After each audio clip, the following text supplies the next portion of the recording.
So in this video, we're going to go over an example of implicitly finding a derivative. And there's going to be more than one way to do this. I'm going to try to do it in a way that I think is notationally the simplest and cleanest. So I'm going to rewrite my original equation. The directions say find y prime or dy dx. Remember, these are synonyms, so I'm being asked to find the derivative of y, regardless whether it says find y prime or find dy dx. So I'm going to rewrite my equation. And to find the derivative of y, we just take d dx of both sides. We take the derivative of both sides with respect to x. So we take d dx of both sides. And I'm just going to walk through, because these are all separated by pluses and minuses. We're going to use work that we've done earlier this term to say, hey, I'm just going to take the derivative of the individual pieces. So I'm going to take the derivative with respect to x of y to the fourth, and what I want to recognize is that I'm going to need to use the chain rule, which is what implicit differentiation is. It's the application of the chain rule to y when y is an implicitly defined function. We haven't solved for y. Y is buried inside of other functions. In this first one, the y is buried inside of the fourth power. So I'm going to use the general power rule to take the derivative of stuff to the fourth. So I'm going to get y times, 4 coming down into the coefficient position on y, reduce the 4 by 1 to get 4y cubed. But y is the function on the inside, so I'm going to need to multiply by the derivative of y. So I can either put dy dx here, take the multiply by the derivative of y using the chain rule, or I can say 4y cubed times the derivative of y, which is probably the easiest notation to use in this case. And I'm going to bring down my minus. And now I see that y is inside of, it's composed inside of the squaring function.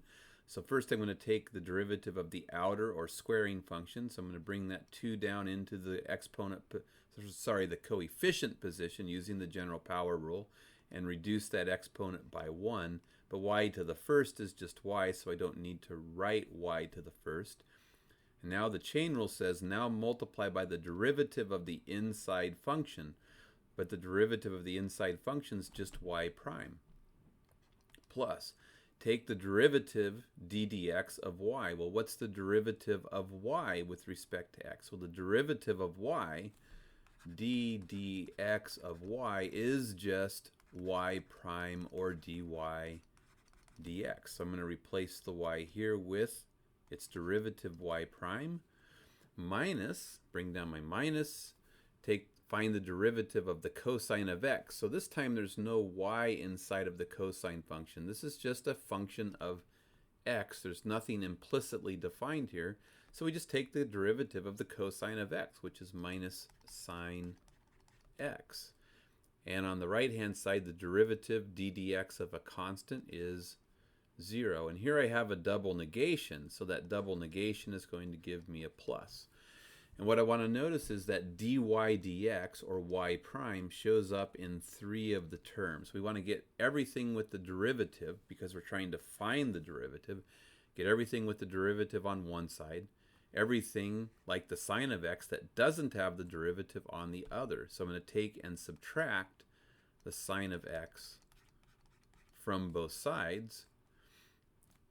And that's going to leave behind on the left-hand side a bunch of stuff that has the y prime in it. I'm going to show more detail than I usually would, I think, here.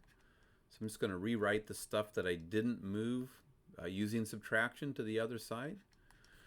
And because the y prime shows up in 3 spots, all 3 terms, I can factor the y prime off. So here I'm going to factor y prime off, and when I do that, some stuff's going to get left behind. When I factor the y prime off of 4y cubed y prime, the 4y cubed gets left behind via the distributive property. Factoring the y prime off of minus 2y y prime leaves behind minus 2y. Plus, factoring y prime from y prime is going to leave behind 1. And you always check your work using distribution. So when I distribute y prime into the parentheses, I should get back everything on the previous line. So for example, y prime times 1 is y prime. And it says find y prime, which means get y prime. Find y prime means get y prime by itself if you can. So in this case, everything is attached to the y prime with multiplication, so we can go ahead and divide both sides by the stuff that is, in some sense, the coefficient on the y prime term. So divide by 4y cubed minus 2y plus 1. And so as long as 4y cubed minus 2y plus 1 isn't equal to 0, this divided by this equals 1. And we're going to get y prime times 1 is just y prime.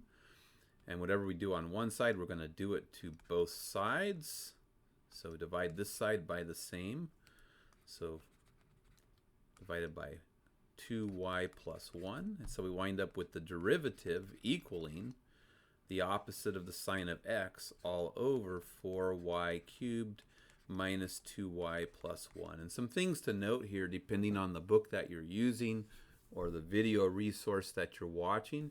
Anywhere where you see a y prime here, it's going to be just as common to see an author putting dy dx because they're the same thing.